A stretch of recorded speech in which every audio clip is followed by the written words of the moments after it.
안녕하세요. 진짜 한국 문화를 배우는 리아의 팟캐스트입니다. 오늘은 아주 재밌는 한국어의 슬랭, 유행어 이야기를 해볼 거예요. 여러분은 슬랭 하면 어떤 이미지가 떠오르나요? 저는 외국어 슬랭을 배울 때 조심스러워요. 이유가 있어요. 첫 번째, 오래된 말일까봐 걱정돼요. 두 번째, 슬랭은 나쁜 말처럼 들릴 수 있어요. 그래서 제가 외국어 슬랭을 쓸 때 어색할까봐 걱정해요. 한국어에도 재밌고 가벼운 슬랭부터 좀 센 슬랭까지 다양해요. 오늘 팟캐스트에서는 여러분이 걱정 없이 써도 될 너무 귀엽고 긍정적인 한국어 슬랭, 유행어들을 가져왔어요. 정말 좋은 뜻을 가지고 있으면서도 한국인들이 엄청 많이 쓰는 유행어들이니까 꼭 끝까지 들어주세요. 여러분, 한국에서 진짜 유명한 아이돌 장원영 씨 알죠? 저번 팟캐스트에서도 제가 말했는데 이번에도 또 등장하셨네요. 이분이 한국에 엄청 긍정적인 에너지를 준 유행어를 알고 있나요? 바로 럭키비키라는 말인데요. 작년에 이 유행어가 미친 듯이 유행했다가 요즘에는 잘 안 써요. 근데 본격적으로 시작하기 전에 꼭 말하고 싶었어요. 그만큼 한국인들에게 긍정적인 에너지를 많이 줬거든요. 여기에 있는 걸 한번 볼까요? 긍정적 사고와 부정적 사고가 있죠? 일단 긍정적이라는 말은 오늘 꼭 알아야 될 표현이에요. 왜냐면 오늘 긍정적인 슬랭과 유행어를 배울 거니까요. 긍정은 영어로 positive라는 뜻이고 반대로 부정은 negative라는 뜻이에요. 예를 들어볼게요. 컵에 물이 반만 있어요. 긍정적인 사람은 오, 물이 반이나 있네? 라고 말해요. 부정적인 사람은 물이 반밖에 없네. 다시 따르기 귀찮아 라고 말하죠. 근데 가수 장원영 씨는 이렇게 물이 반만 있으면은 좋겠다고 생각했는데 딱 반이 남았어 라고 생각하는 거예요. 그냥 아무렇지 않게 넘길 상황을 오히려 기분 좋게 긍정적으로 받아들이는 거죠. 그래서 이 럭키비키 밈이 진짜 유행했어요. 럭키는 말 그대로 행운을 뜻하고요. 비키는 장원영 씨의 영어 이름이라고 하네요. 자, 그럼 이제 진짜 많이 쓰는 긍정 유행어를 배워볼까요? 첫 번째로는 오히려 좋아입니다. 이건 줄임말도 아니고 슬랭도 아닌 그냥 한국어예요. 그래서 더 자연스럽게 오래 쓰일 유행어 같아요. 영어로 하면 even better 또는 that actually makes it better 정도로 해석할 수 있어요. 이 말은 내가 예상하지 못하게 일어난 안 좋은 일에 대해 긍정적으로 생각하는 거예요. 제가 예를 하나 들어볼게요. 이건 실제로 있었던 충격적인 일인데요. 제가 친언니랑 인도네시아 발리로 여행을 간 적이 있어요. 근데 이상하게 그 여행을 갔을 때 일이 너무 안 풀리는 거예요. 여러 가지 일이 있었는데 이건 제가 나중에 더 상세하게 말할게요.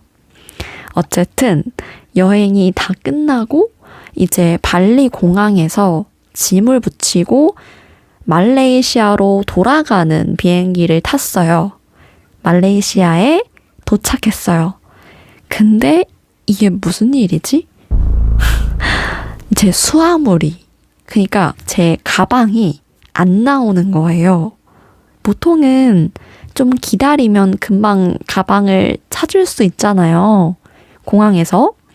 근데 아무리 기다려도 가방이 없었어요. 제가 지금까지 살면서 여행을 많이 다녔지만 이런 적이 없었거든요.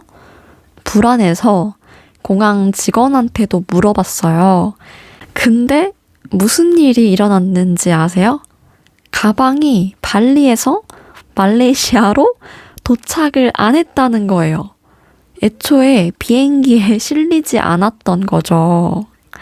그래서 공항 안에 있는 사무실로 가서 복잡한 서류를 작성해야 했어요.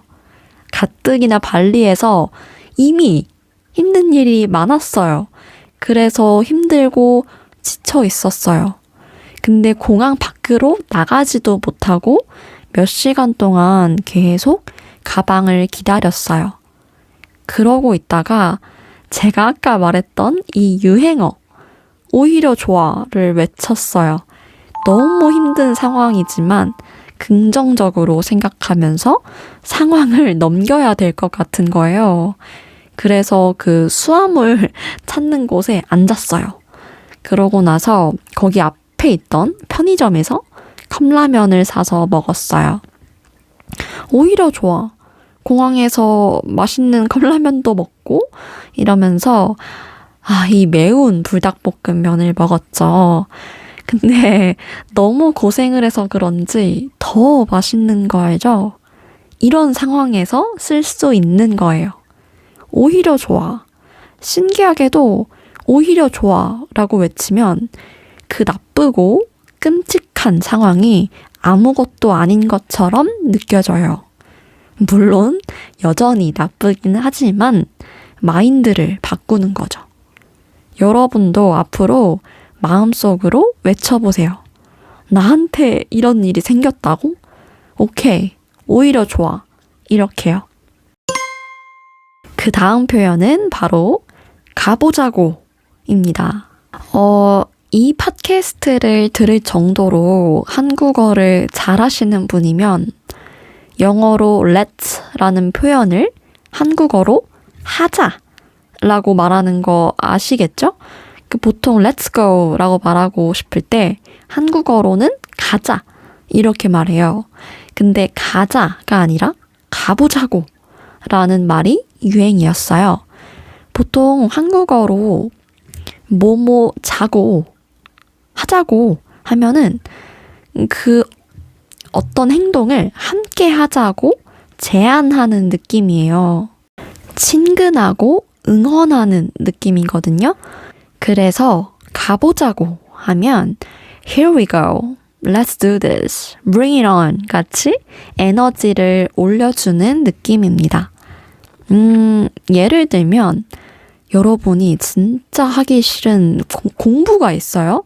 막 일주일 뒤에 시험이에요. 그러면 오히려 좋아. 시험 공부 가보자고. 이렇게 말할 수 있어요. 다른 예를 들어볼게요. 친구랑 술을 마시고 있어요. 여러분이 우리 벌써 소주 2병 마셨네? 라고 말해요. 그러면 친구가 오늘 술 4병 가보자고 라고 할 수 있어요. 특히 인터넷에서 채팅할 때, 문자 보낼 때 더 많이 쓰여요. 더 재밌는 건 이 가보자고를 초성만 따서 기역, 비읍, 지읒, 기역 이렇게만 쓰기도 해요. 여러분들이 한국 여행을 간다고 생각해 보세요. 인스타그램에 글을 올려요. 한국 여행 가보자고. 이렇게 쓸 수 있어요. 이제 무슨 느낌인지 아시겠죠? 그 다음 표현은 바로 개이득입니다. 영어로 해석하면 big profits라는 느낌인데요. 사실 이거보다 더 강하고 센 느낌이에요. 예를 들어 사고 싶었던 비싼 신발이 있는데 이게 세일을 하는 거예요. 그래서 엄청 싸게 절반 가격에 샀어요. 반값에 샀어요. 그럴 때 와, 개이득, 진짜 개이득 이렇게 말할 수 있어요. 막 비행기를 타는데 내 좌석을 업그레이드 해준대요. 게이드. 영어로 하면 완전 잭팟 같은 느낌인 거죠. 여기서 꿀팁을 알려드릴게요. 참고로 꿀팁은 아주 좋은 정보라는 뜻의 슬랭입니다. 이 게이득이라는 표현에 개가 있잖아요. 이 개를 알아놓으면 진짜 한국인처럼 말을 할 수가 있어요. 엄청, 진짜, 매우 같이 강조할 때 쓰는 말이에요. 영어로 super, freaking 같은 거죠. 여러분이 아는 한국어 문장에 개를 붙여보세요. 나 K-pop 데몬헌터스 영화 좋아해. 여기서 좋아해에다가 개를 붙여서 개 좋아해. 이러면 그냥 한국인이 되는 거예요. 이거 맛있다가 아니라 이거 개 맛있다가 되는 거예요. 또, 와, 이게 100만 원이라고? 개 비싸네. 이렇게 말할 수 있어요. 참고로 저번에 엄청 비싼 물건을 봤을 때 진짜 한국인처럼 말하는 방법 쇼츠로 올렸었는데 아직 안 보셨으면 꼭 봐주시길 바랍니다. 어쨌든 이 개가 정말 한국인처럼 들리긴 하지만 되게 강하고 세게 들리는 말이 되니까 조심해주세요. 공식적인 자리나 나보다 나이가 많은 분한테는 쓰지 않습니다. 그 다음은 바로 파이팅인데요. 이게 영어 fighting에서 온 거예요. 이 표현이 진짜 웃겨요. 왜냐면 영어를 쓰는 원어민들이 들으면 응? 파이팅? 나랑 싸우자고? 이렇게 알아듣잖아요. 근데 한국에서는 응원의 의미로 진짜 많이 쓰거든요. 사실 이거는 유행어를 넘어서 그냥 이제는 기본적으로 쓰는 말이 됐어요.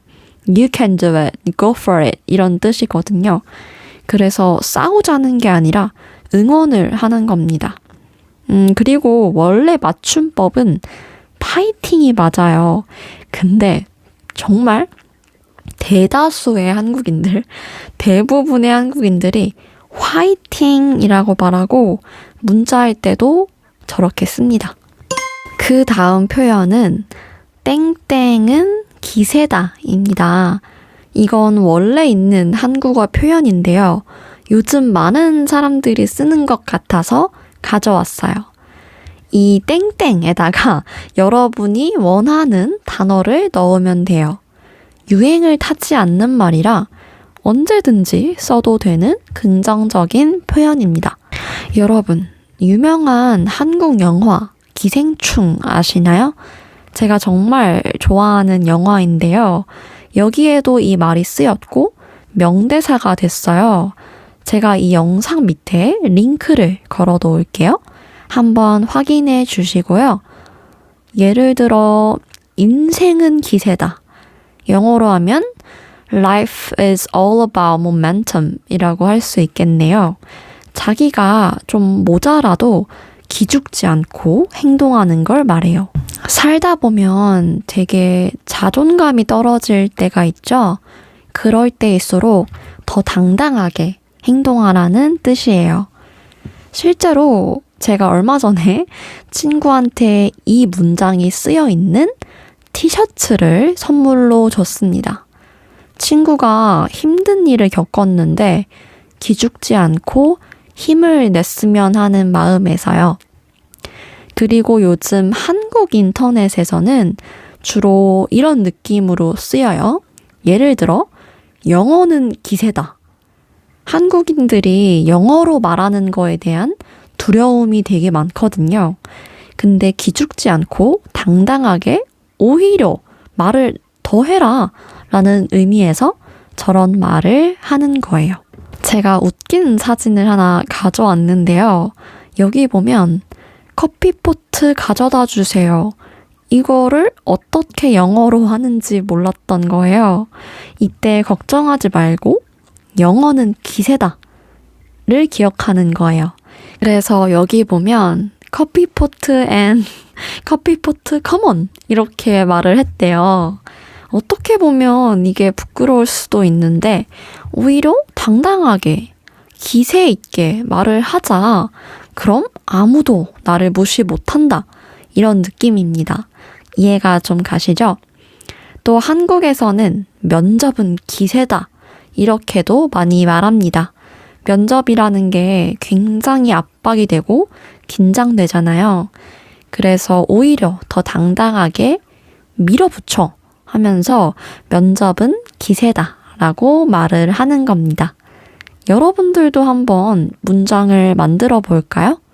여러분들은 한국어를 배우고 있으니까 한국어는 기세다 라고 할 수 있겠네요. 그러니까 한국어 틀려도 주눅 들지 말고 당당하게 말하면 돼요. 특히 한국인들은 외국인이 한국어를 할 때 너무 신기하고 대단하다고 생각해요. 그래서 여러분들이 한국어를 실제로 많이 써봤으면 좋겠어요. 네, 오늘은 이렇게 해서 긍정적인 한국 유행어, 슬랭, 한국어 문장들을 배워봤어요. 가장 깔끔하고 오랫동안 쓰이는 문장들, 그리고 우리들한테 힘을 주는 유행어들을 가져왔는데 어땠나요? 오늘 배웠던 표현들 잘 기억했다가 여러분들이 정말 힘들 때 꼭 이 말을 스스로 해봤으면 좋겠어요. 아니면 주변 친구나 가족들한테 말해줘도 좋고요. 그럼 오늘도 화이팅! 하면서 저는 가보겠습니다. 그럼 다음 팟캐스트에서 만나요. 안녕!